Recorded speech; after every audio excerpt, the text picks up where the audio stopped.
Good evening and welcome to another Monday Night Live. Thank you for joining Simon and I. James behind the screen doing all of the camera action. We take your questions every Monday, all on the golf swing and anything golf equipment based. And we welcome anything, whether it's silly or very, very serious. How's your week been? Weekend? My week or my end? Yeah. Both been quite good actually. Yeah. End. Yeah. The end of the week was very good. Yeah, it was. Look, busy week. I was in Saturday, so James and I dovetail. Who's in on Saturday? So weekend just goes super quick. And now we're into full-on British winter weather. Darkness, lack of light, lack of temperature. Yeah, coming to work in the darkness and going home in the darkness is fairly suboptimal, isn't it? But you know, got to do what you got to do. It's only the start of it. So and on that happy note, absolutely. Otherwise, it's all good. As usual, we have all of the questions coming in. You're watching it in two different streams.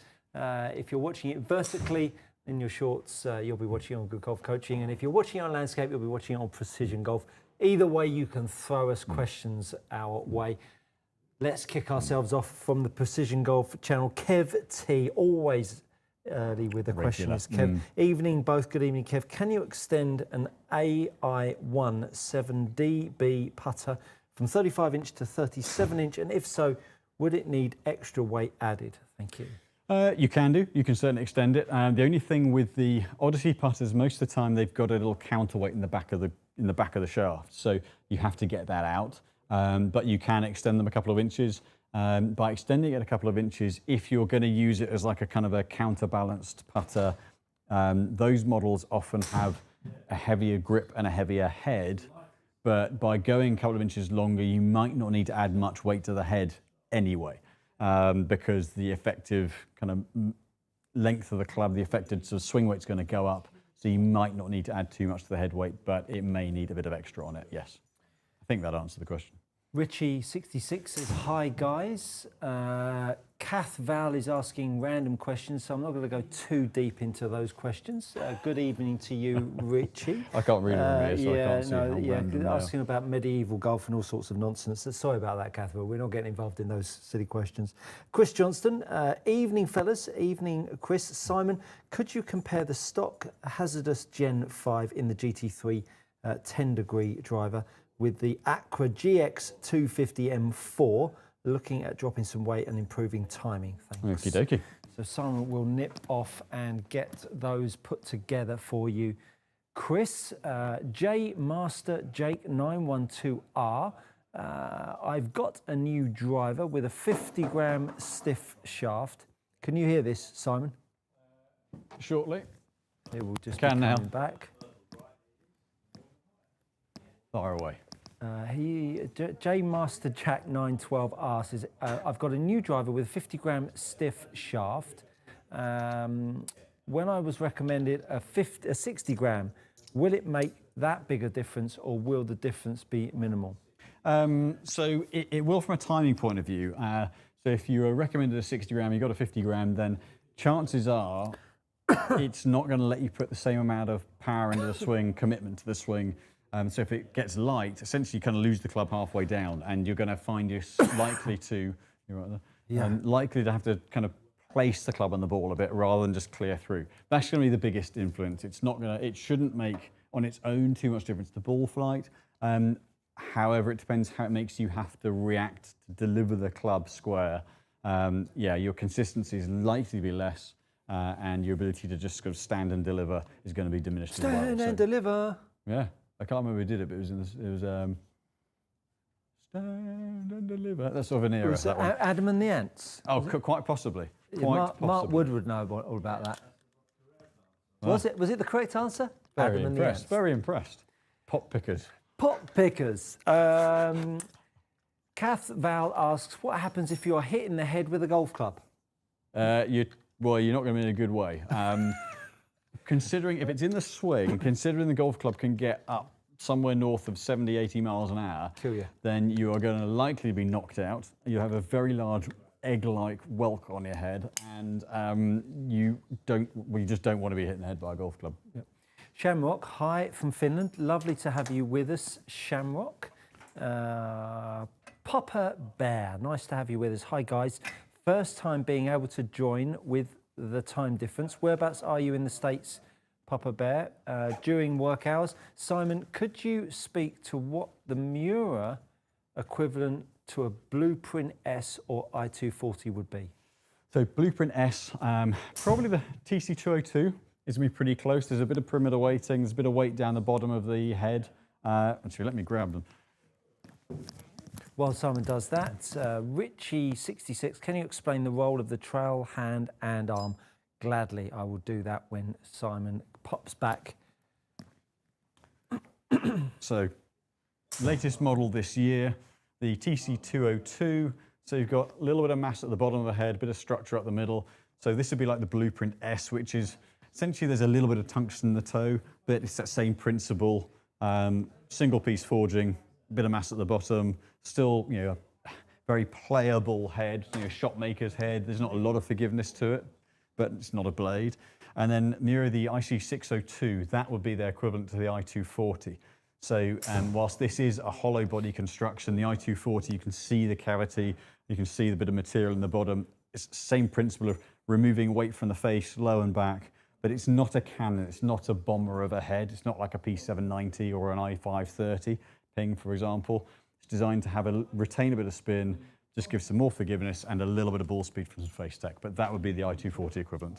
We answer all of your questions, get them in nice and early because we can't these days, because of the volume, we can't guarantee we'll get through them all. So get those questions in nice and early and we will get through them as quick as we possibly can. Right, so this will be a new one. I've hit no shots today. Well, about time. He normally comes in and it's about 50 or 60 golf balls. Warms up. I don't know. Oh, dearie me. Right, so has this Gen 5 60 6.0, structurally pretty stable, designed, generally the Hazardous Black series designed around lower ball flight, stronger launch and spin. So let's see what we got here. It's not the most responsive feeling shaft. Oh, dearie me, hips didn't move a lot on that one. Got that high on the face, that's going to knuckle a bit of spin off. Let me just do one more with that. It's not going to tell you too much, but because I haven't warmed up, I've got to kind of work that through a little bit. So for this shaft, it's a shaft that needs hitting really. So be a bit more positive with the swing and then I can fetch the club through. And this weight-wise actually suits me quite well. As a head, it's low spin, so this shaft helps keep the spin down a little bit more. It's very stable, you know, upper mid-launch, lower mid-spin, but definitely something that needs working to get the best out of relative to weight. And then we'll flip the shaft over. Yep. So Acura, the GX250, looking at a kind of 54 gram shaft versus a 64 gram shaft, so a good 10 grams lighter. The 250 GX, so you've got the 100 series, 200 series and 300. The 300 is an absolute poker, very stable, very tip stable, designed, you know, to really be a low spin kind of hitter's model. So you could argue the 300 series is a little bit more like the Hazardous Gen 5, but it's even more stout. The 100 is the softest tip, highest launch, and the 200 sits in the middle. So it's a sort of a mid-launch, really kind of mid to low spin. It's very green. It is very green, isn't it? And it's got a bit back, but still, Acura's still pretty low spin, pretty stable shaft. So it's not going to be a massively kind of high kick, high launch shaft, but being 10 grams lighter than Hazardous, you're going to feel a little bit more response from it. And you're not going to have to work as hard to get the ball through. In theory, it should be a little higher spin than the Hazardous. But I have to swing more quietly, otherwise I'm going to overpower it and flip it left. Due to the weight, not the flex due to the weight. So I don't have to, that's gone as far as the Hazardous Black did, the second swing when I put a bit more into it, but I can move easier with this weight. I don't have to work as hard to get the speed. For me, the 60 gram helps my dispersion versus the 50, but that would be the difference. You're going to feel a bit more kick. It's still nice and tight at impact, so it's not a loose feel, but you haven't got to swing it as hard as the Hazardous to get a bit of kick and to get the club through the ball. Richie asks, can you explain the role of the trail hand, trail hand and arm in the golf swing? So the trail hand really encourages forearm rotation. It really helps the golf club set itself, being the bottom hand.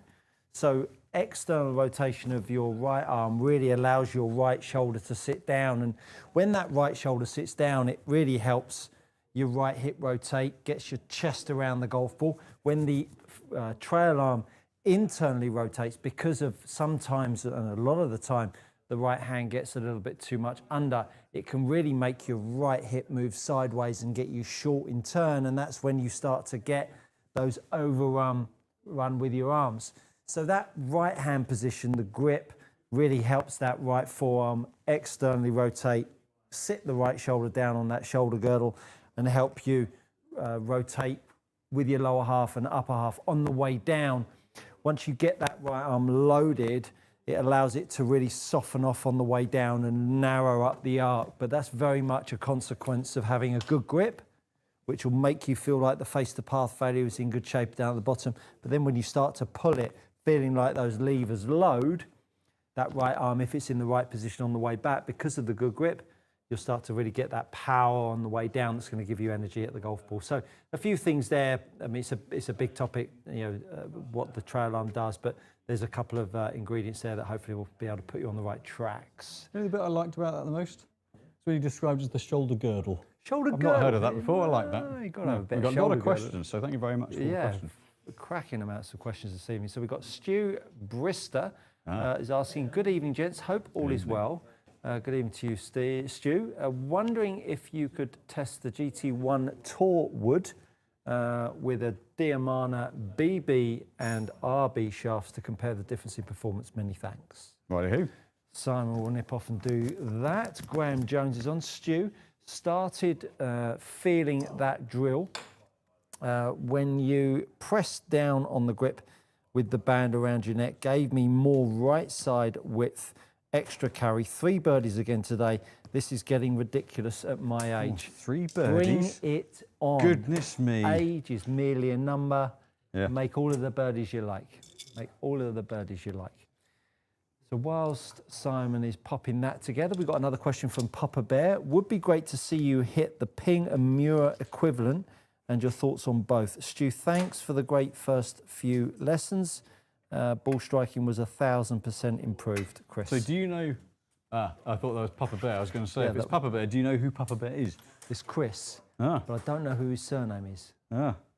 Chris, let me know who your surname is. I have a few Chris's on my book, so because we had for a long time trying to work out who I Love Turtle was.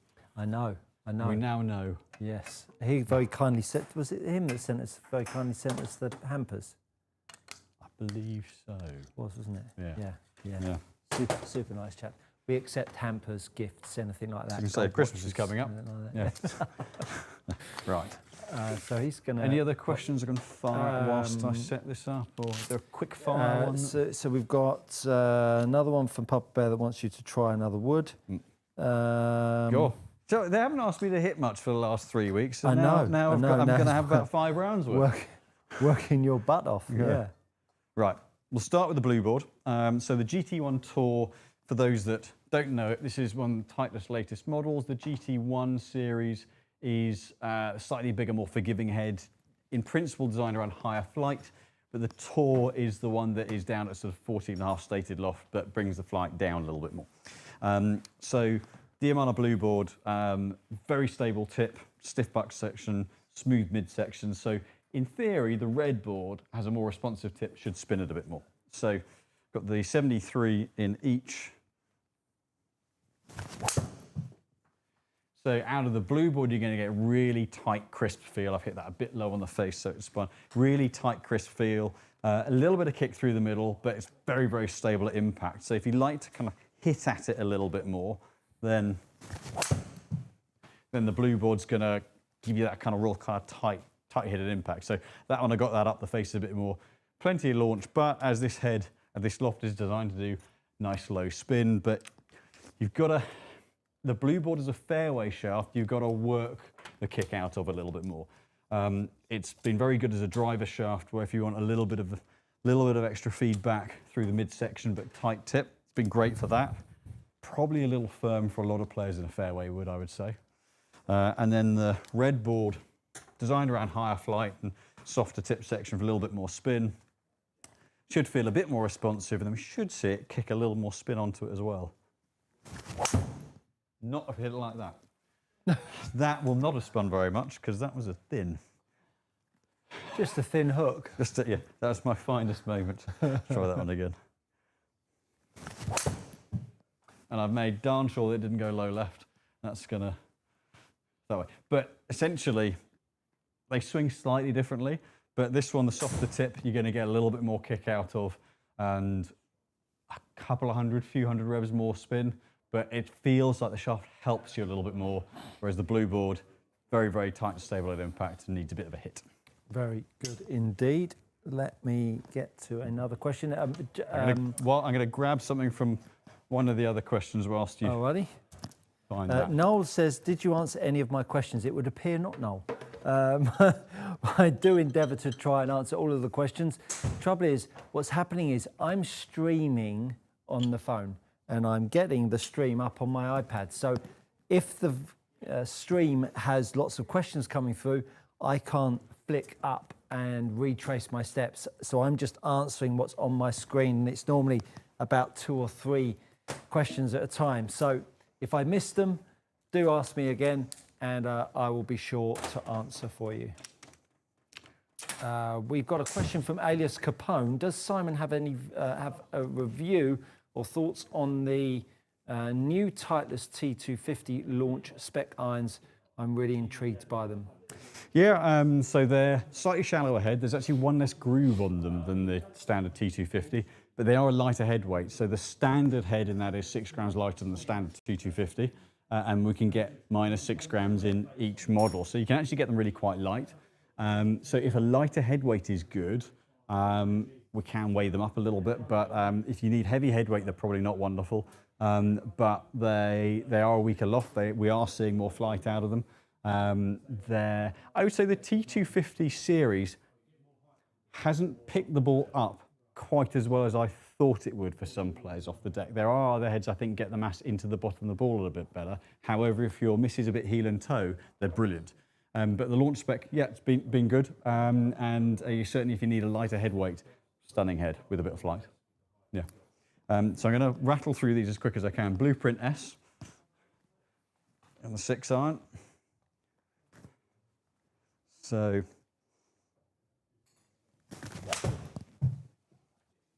very solid feeling head, mid-launch, mid-spin.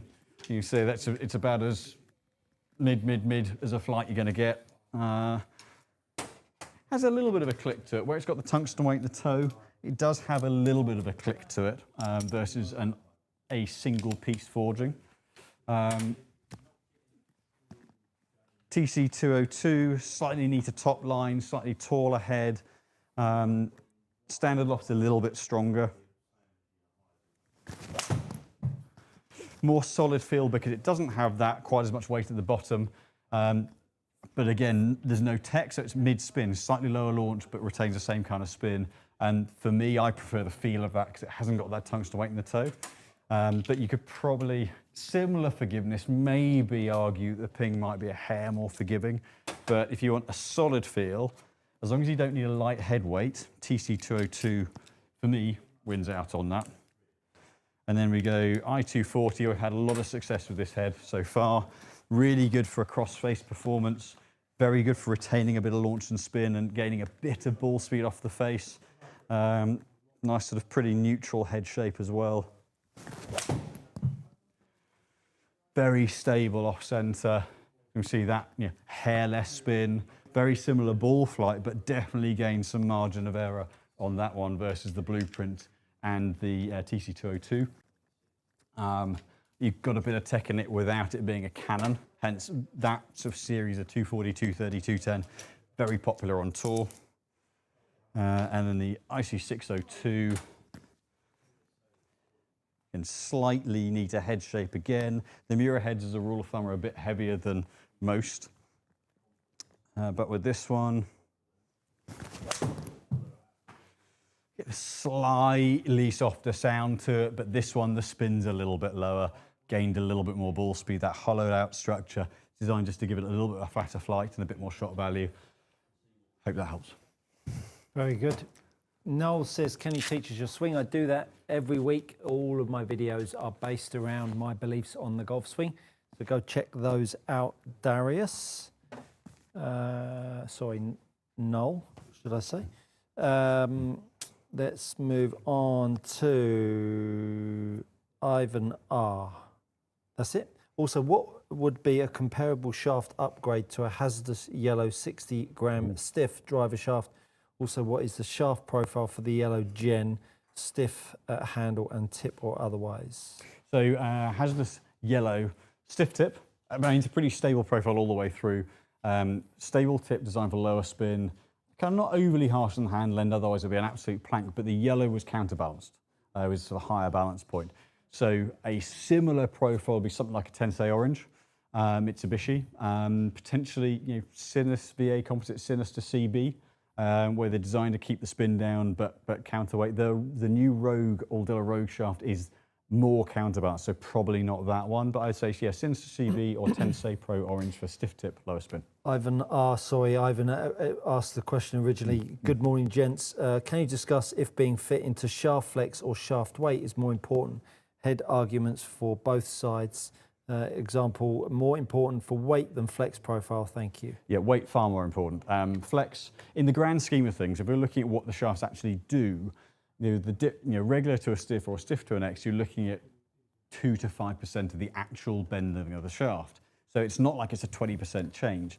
So flex, the softer you go, in theory, there's more recovery of the shaft. It creates a little bit more launch and spin. But it's mainly, for me, it's mainly about how the player reacts to that change in field that's going to dictate how successful or not it is.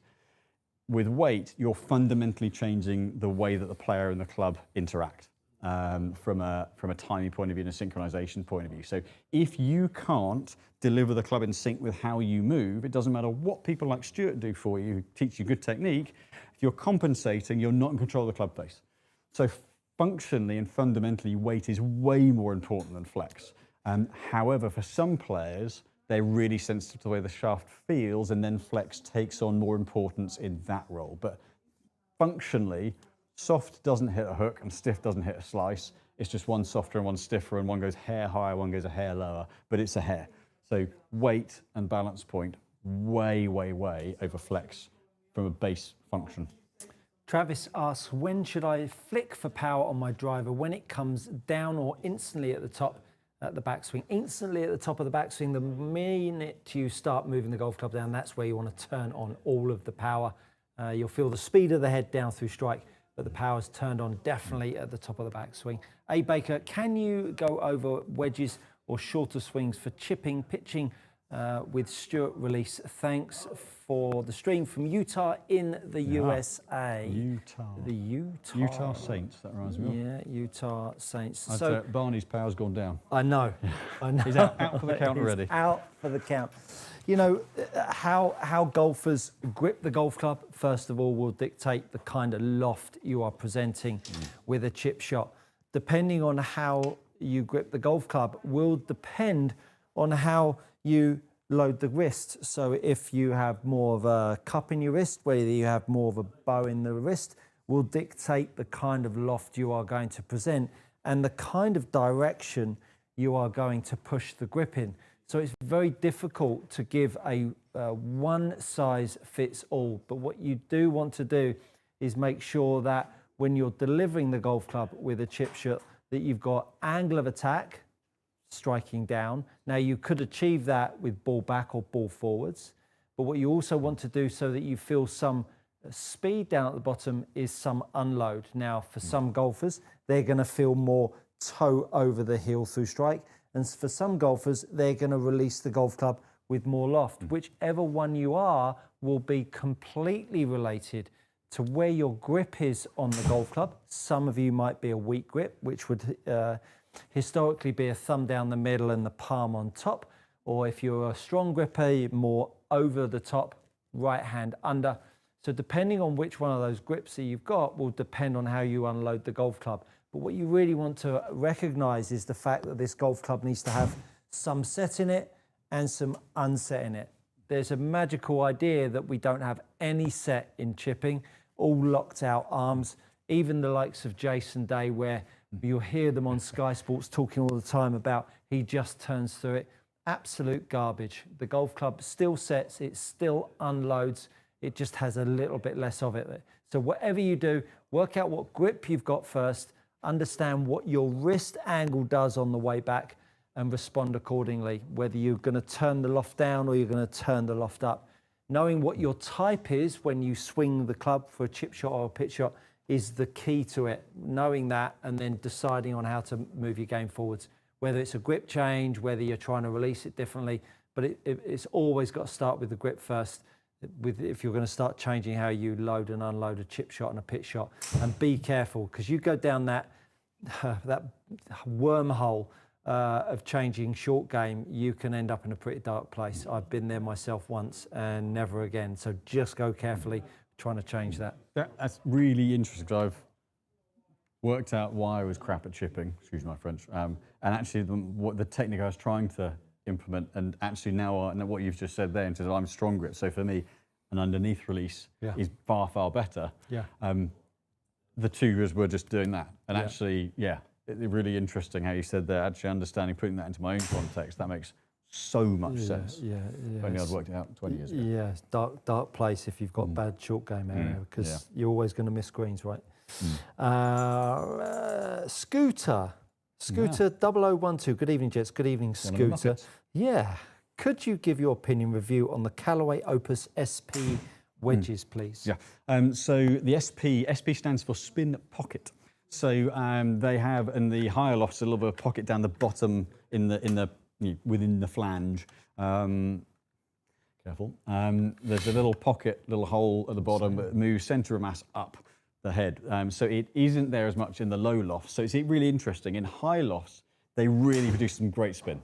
He said flange it's as a well, slightly different sound because of said hole, or cavity, or to say. But actually, spin-wise in the high lofts is really good. And actually in the lower lofts, it's relatively low.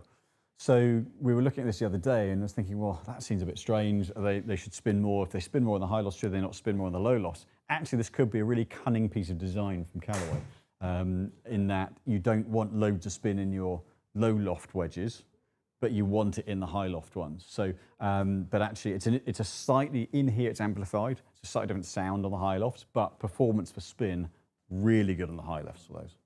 If you are new to our Monday Night Live, we do this every week, 6 p.m. We take all of your questions, get them in nice and early, because we are inundated with questions. We'd love to answer them all, but we like to keep it to a strict hour, so get them in nice and early. Lachlan asks, how do I create more speed in my golf swing without overreaching in the backswing? Well, the key to creating more speed is actually using more leg action. The more you use your feet in a golf swing, and we hear it all the time, vertical force, pushing up off of the ground. The way you want to see it is, if I exaggerate it and put my feet really wide, the angle that leg is at is creating energy to open my hips up on the way back and then open my hips up on the way through. So if you don't want to overreach and make longer backswings, what you need to do is really start lengthening your right leg and lengthening your left leg on the way back and on the way through. And when you're doing that, that will really start to speed up how quick your hips work and speed up how much your chest moves. Pulling on the golf club, when you get all of those ingredients working together, you'll really up your speed. You won't have to start putting in extra lengths of backswing and overreaching. You'll stay in posture and you'll create more speed. The question I would put to you is, when was the last time you jumped?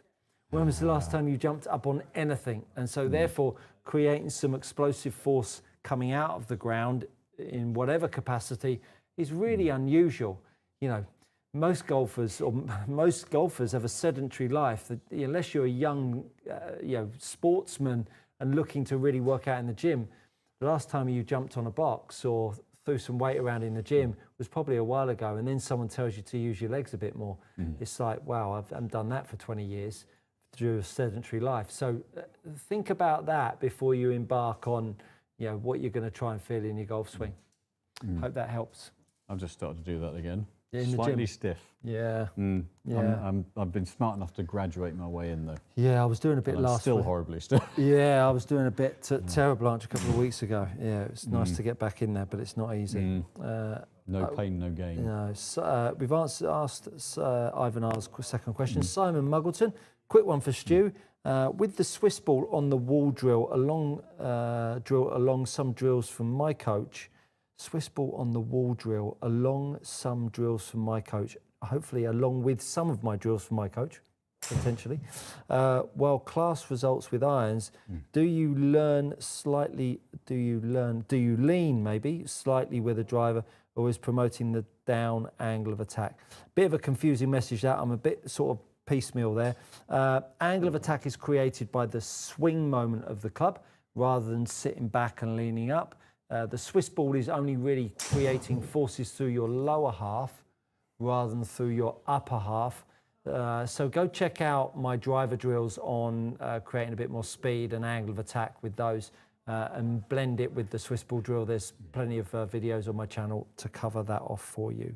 Let's ask another one here from Eero. Simon, how does the new graphite design Tour AD-FI compare to the Ventus Blue Velocor Plus? So we've actually got our new demos of the graphite design shaft coming in shortly. We'll be doing more of an in-depth on that soon. I mean, the Velocor Plus is generally going to be a little bit more tip stable, a little lower spin, lower launch. The FI looks to be a bit more DI-like, a little more responsive through the midsection. But graphite design shafts, generally speaking, are a touch more on the more kind of moderate responsive side, other than the VF, which is Ventus Black-like. But the FI, not designed to be quite as low spin as Ventus Blue. The Blue series is definitely going to be more tip stout and should, from a design point of view, bring the flight down a little bit more. However, we will be doing a review on the FI as soon as we get those in, which hopefully will be in the next couple of weeks or so. Shamrock asks, I have a KBS C taper 130 gram extra stiff that's just disappeared, so I'm going to go behind as I was asking it. I can see it again now. Yeah, I've just moved it down. I have a KBS C taper 130 gram extra stiff shaft on my irons, and they work very well. What shaft and weight would you recommend for my driver? My swing speed is industrious 115 to 120 miles an hour. Honest answer is I don't know. I love that. It is one where, so if you take someone like Matt, who swings his driver at 130 plus, he can get to 135, he doesn't need a lot of weight in the driver. He doesn't need a huge amount of weight in the irons. If you're like at a massive guess, and please do not use this as law because I don't know because I've not seen you swing, and 115 to 120, forgive me, isn't that quick compared to what is out there. It depends how you build your speed. You can need weight in the irons and not need it in the driver. But if you were looking at proportionate weights, you'd be looking at something like a Ventus Black 7X. You know, mid to high 70s. If you're at the high 130s, you don't see many tour guys now playing something that heavy in the driver. Even if you're in the 130s, they tend to keep it under 75 grams a lot of the time. A lot of them under 70 now. But in theory, if you need that heavy in the irons, you need something to hit against in the driver, and need something stout and stable from a field point of view to match up. So something like that, or the graphite design, the Tour AD VF series in the 7, in theory, might match. But if you've got that much speed, realistically, please get fit, make sure you get it right, because if you get it wrong, it's going sideways and a long way offline. So get someone to test them out and buy correctly rather than someone who's never seen you trying to recommend something. Yosh asks, hello, how do you know if you have too much versus too little knee bend at address? Thank you very much, Coach. Well, just lock out your legs and just break them. Not literally, but just go a little bit of a break of the legs. So there's the lockout and there's the break. Again, you know, if you were going to push off from the floor, you would tend to go more and more knee flex. Well, of course, if you start with too much knee flex, you can't really increase and be dynamic. When you think about a backswing, if you've just broken the straightness in your legs, as you make a backswing, you're looking for enough flexion in your right leg to be able to go a little bit longer as your right hip rotates, which now puts more flexion in your left leg that as you pull on the golf club, you can push up. So if you start with too much knee flex or you don't start with any at all, you're going to really find that those energy sources in your legs are going to be tricky to do. So just lock out your legs, small break, and you're going to be pretty much there, Yosh. Hopefully that helps for you. Moving on to another question from Ivan R. Have you gents heard anything tested the new Newton wood shafts? Is there a comparable alternative to those? So the Newton wood shafts are designed around constant bend from one end to the other rather than particular stiff points, and they've launched another one which is slightly lighter. So the way they perform is generally around, say, no specific bend point, but even bend all the way through, which is pretty unique. They generally launch a little bit higher as well as a result. I would say is anything kind of similar. It's a very interesting shaft. I'm not aware of anything that's the same. You're going to get others that will produce very similar launch and spins, but they get their different ways. They're doing it more through a little more out the tip. Realistically using the bottom half more than the whole midsection. So they are quite unique in that respect. They're a very, very interesting shaft. The only reason they're not on the wall at the moment is there was some kind of slight discrepancies on weight that we saw that I'd just like them to tighten up on it a little bit so that we know every shaft we get is going to be the same. But actually from a tech and a design point of view, they're pretty unique and really interesting. Craig asked a really good question. What would you both think about getting a set of blades with the idea being the feedback would force you to improve your ball striking? I think it's a great idea. As long as it's not necessarily your gamer set, I think it's certainly, if you're playing off 28, the last thing you want to do is go out there and do that. But if you saw on the DP World Tour, I think it was at the Dunhill, Marco Penge, Till Hatton had one of those woods with the really, really tiny head, and it's a great way to dial in your ball striking. So I think, yeah, it's a great little idea. Don't get a whole set of them. Just get a practice club made up. If you really want to go down that route, just get not a 1 or a 2 iron, 7 iron or something. You don't need to go to that extent. But I do certainly, if we're fitting juniors, I never want to go overly forgiving with them because actually you do want to learn what a quality strike is, actually dialing your strike quality. So it can definitely be a useful thing to help you to feel, to know when you get your technique right, if you're catching out the right bit of the head. But don't bother with the whole set, just get a club built in line with your other clubs so it matches it for spec, and then you'll get all the feedback you need, especially in winter if you thin it. Oh gosh, what's gone on there? Ooh. That's not good. There we go, we're back here. Hang on. Hold that thought, everyone. How do I extract the chat? Pop out chat. There we go.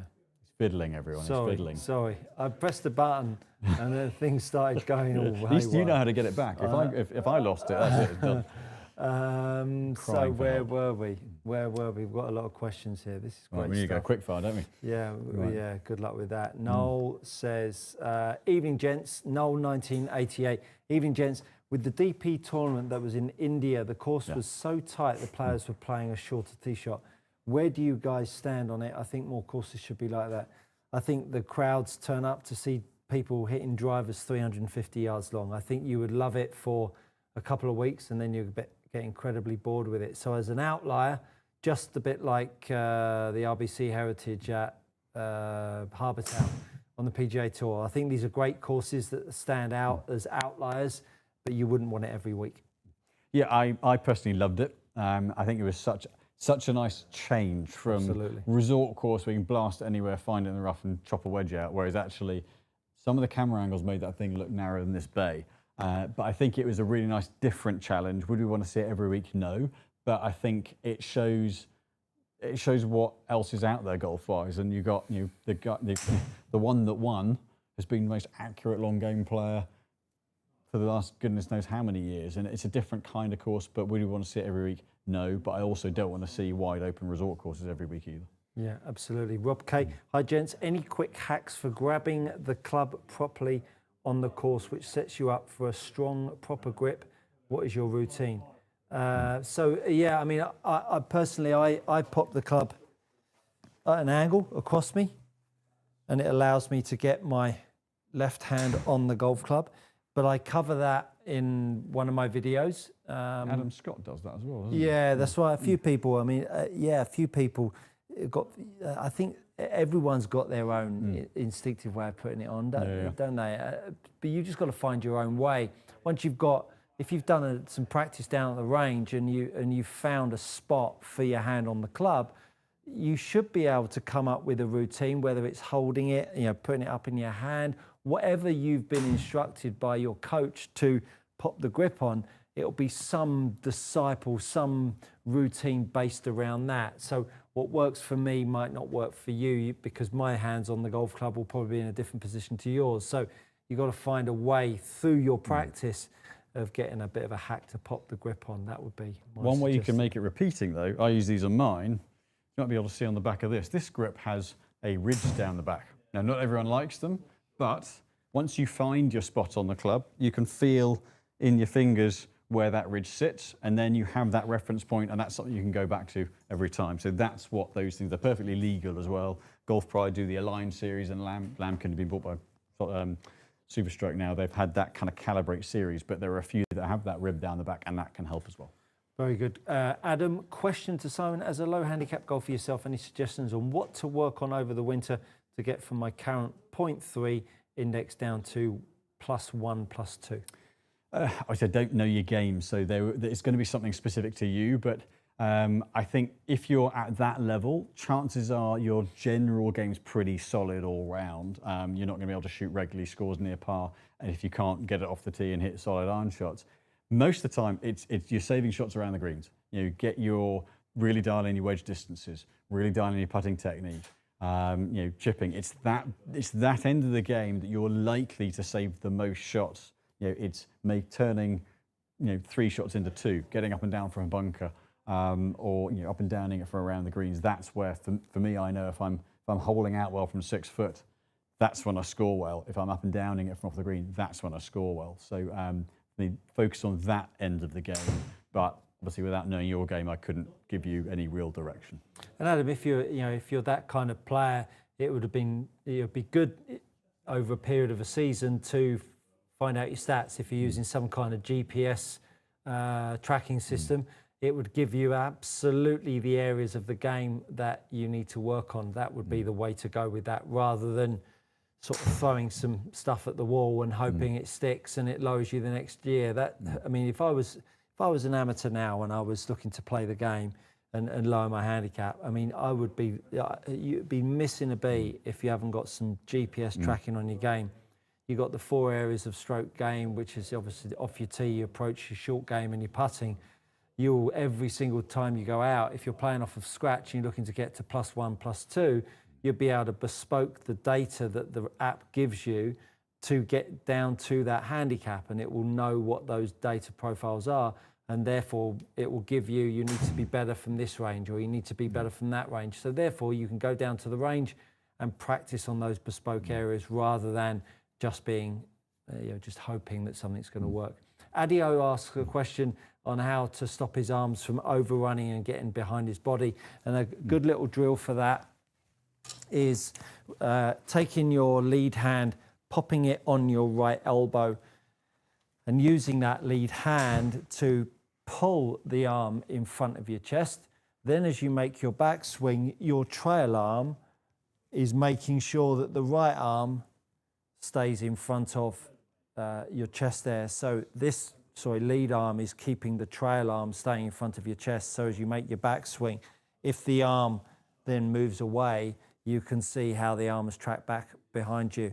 So make some practice swings with your trail arm, lead arm underneath the right elbow, make some back swings, and you'll certainly feel how that right arm wants to stay a bit more in front of your body and it won't overrun. If your chest is being short in turn or is not moving enough, think about how that lower half needs to work as well. Hopefully that helps you. Where are we? Where are we? We are on Chris McAteer. If you see my message, I didn't finish it. Oh, yes, I did. I said that he was the next. Okay, so let me start again. Yeah. Chris McAteer. Hey, guys, huge fan of the channel. Thank you. I'm a semi-competent ball striker. Swing is 105 and get around 155 ball speed. If I use a Cabretti glove, they rip. I'm usually 1 to 3 into out, but my glove rips in the palm. Any reason why this could be? Could be any number of reasons. Could be that you're gripping the golf club too far at the top. You could have, you could have the butt of the golf club too much in that part of your hand, which is digging in. It could be that your grip pressure is actually too light. So many people are always trying to work on a light grip pressure.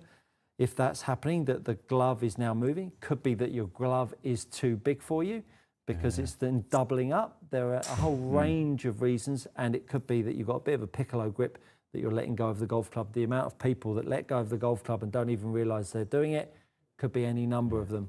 What you might want to try to do is get yourself a coin, and where you grip the golf club, stick a coin in between where it's rubbing and clamp it onto your glove. Make some swings. If the coin drops out, you know your grip's too light, your grip's moving, but if you can clamp it on, that's about a decent grip pressure. And after you practice like that for a little while, get a fresh glove, pull the coin out, create the same pressure, and see if the wear mark's the same. That would be a good way of testing that. Yeah, my only thought was, is like your first one is the butter glove in the middle. Yeah. So it's a common one, that one, isn't it? Rich, now we go back up to Scott Watson. Hi guys. So how does launch and spin differ when hitting hybrids off a low tee with a steep versus shallow angle of attack? So essentially, if it's on a low tee and a steep angle of attack, then you're delivering less loft, but you're also putting more kind of, the action against the back of the ball is a little more aggressive. So you're going to launch it lower and most likely spin it more. So it tends to have a kind of a lower launch and then pick spin up. If you're sweeping it and picking it a bit more, and you're like to deliver a little bit more loft, but you're hitting squarer through the line of the shot. So that delivers higher launch and lower spin.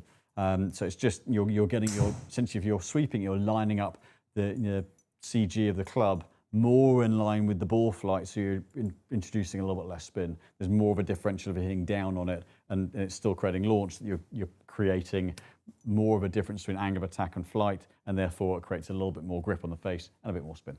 What's woken him up?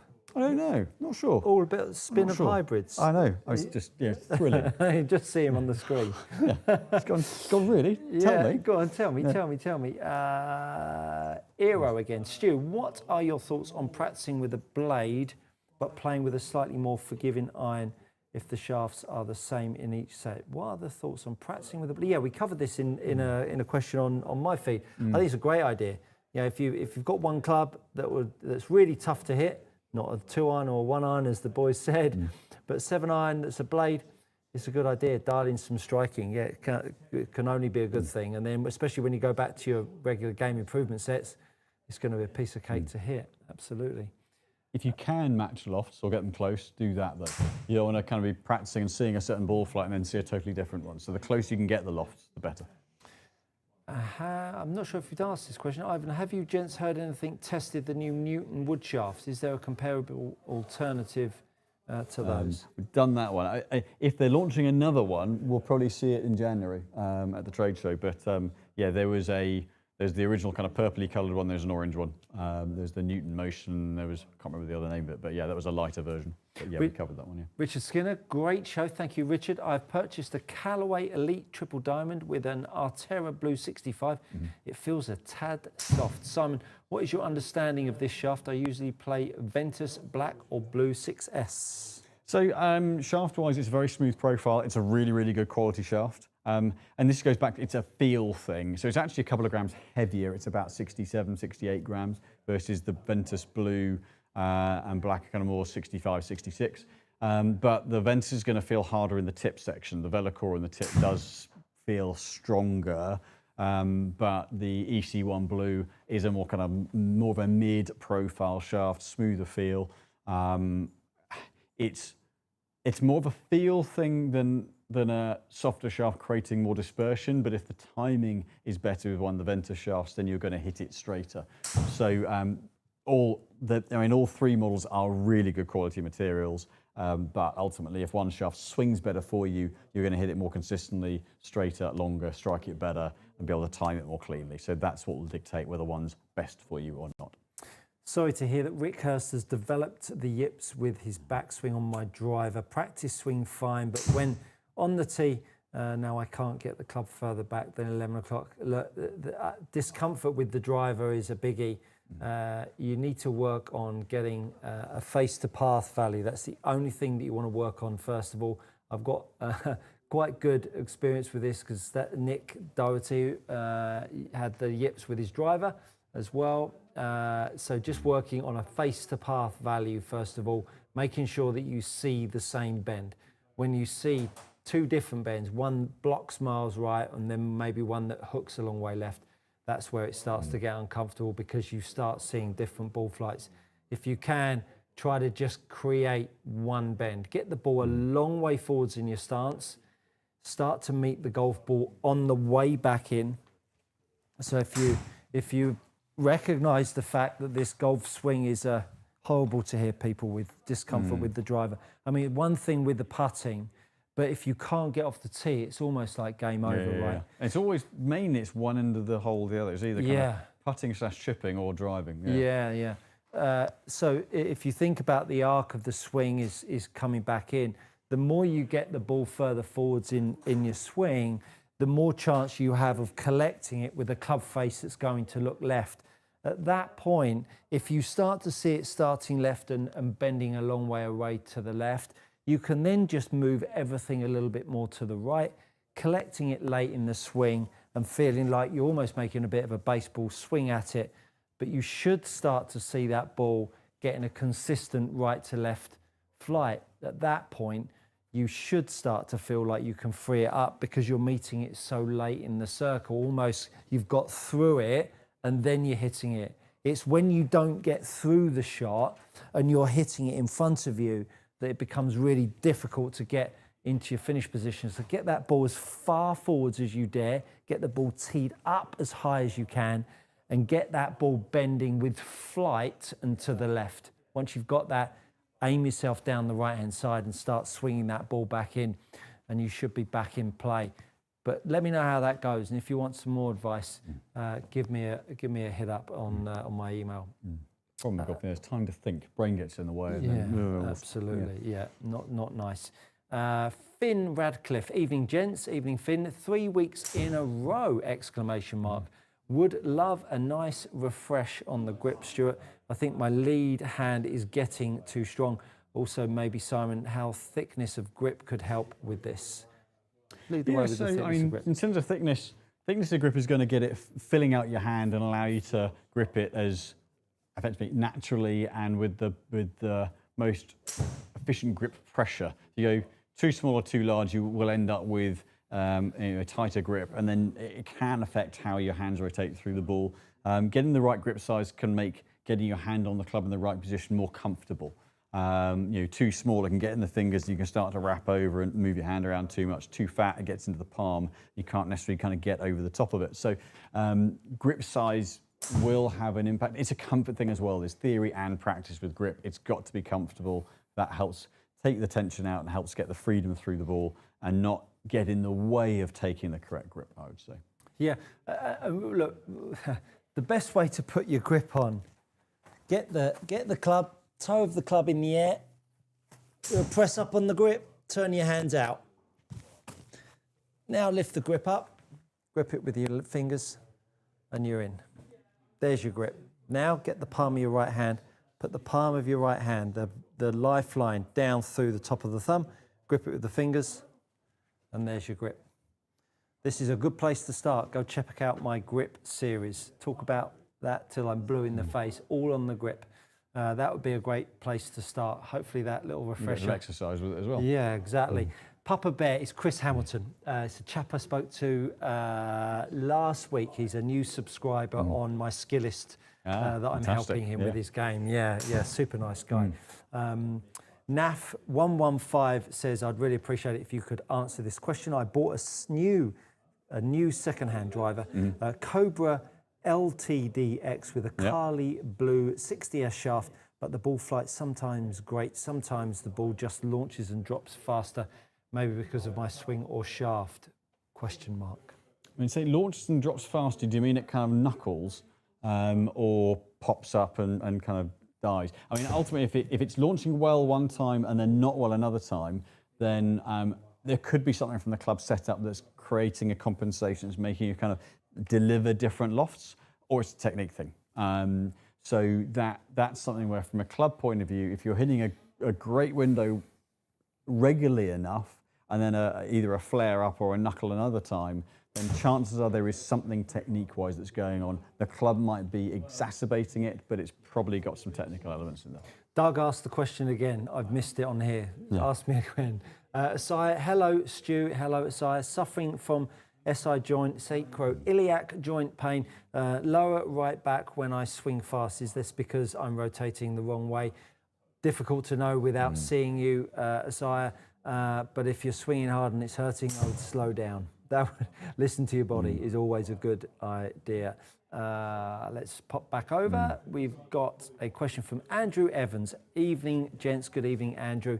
Is there any difference? Other than the half degrees in playing a 9-degree driver at stated loft versus a 10.5 degree dialed down 1 degree to 9.5? Is using the Callaway sleeve? Many thanks. There is. So essentially, if you are going to exaggerate the differences, obviously that would be a driver in its standard loft position. If you go a higher loft and loft it down, you're doing that to the head. So what you notice is that position of the mass of the club at the back rises up. So actually, you're more likely to have a higher lofted club lofted down.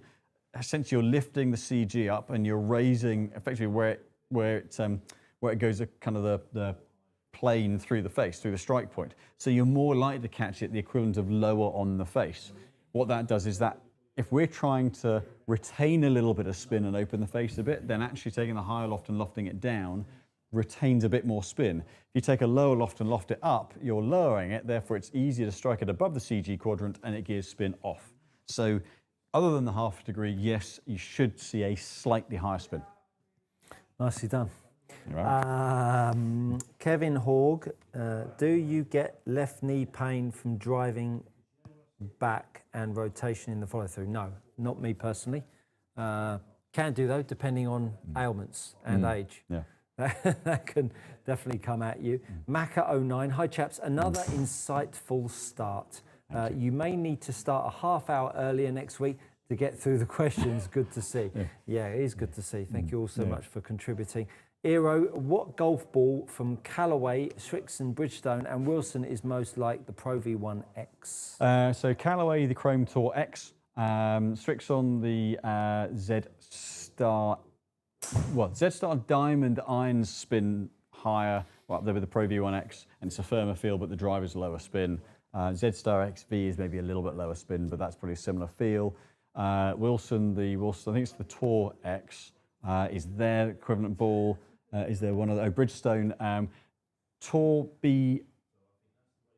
BXS is the Bridgestone one, but it's a softer feel than the Pro V1X, but that's the higher spin model. Morgan, great question. Morgan Hong Cam, best 3 tips for a brand new golfer. Grip the golf club correctly, learn how to use your feet, and learn how to practice efficiently. Those would be the 3 greatest tips you can take. But number 1, grip. Get passionate about the grip, baby. It will fix everything. Everything, because all of a sudden your hands on the steering wheel are lined up with the wheels. Imagine having your hands on the steering wheel and the wheels are doing different things to what you believe they should be doing on the steering wheel. We'd all be crashing. But yet nobody thinks about putting their hands on the steering wheel, i.e. the golf club, in the right manner. So definitely go with the grip first. Basics set everything, don't they? Yeah, absolutely, 100%. That's it, 7 o'clock. And we've got millions of questions to answer. Oh, but we do. We will. There are loads. Yeah, thank you so much for being here. Yeah. And we really appreciate all of the questions. Get here nice and early next week. Get to the top of the pile to get those answers to the questions that have been on the tip of your tongue. I'll make sure I have a double espresso before we go on. Yeah, and maybe hit a few more balls. Well, the Straight into a driver testing stuff cold. is great, but it does mean I get through less questions. So, that's the trouble, but we'll always do what we can to get through them. But thank you for all of them. It's great. Yeah, we're here every week, Monday at 6 p.m. Barney's always asleep. James is always spinning the discs, and we're always ready to take your questions. We really are grateful that you do come along. If you do, it's free to do so. Double tap the screen if you're enjoying this live and hit the like button on the Precision Golf channel. We will be back next week, 6 p.m. Look forward to seeing you all then. Have a great week, and we'll see you next time.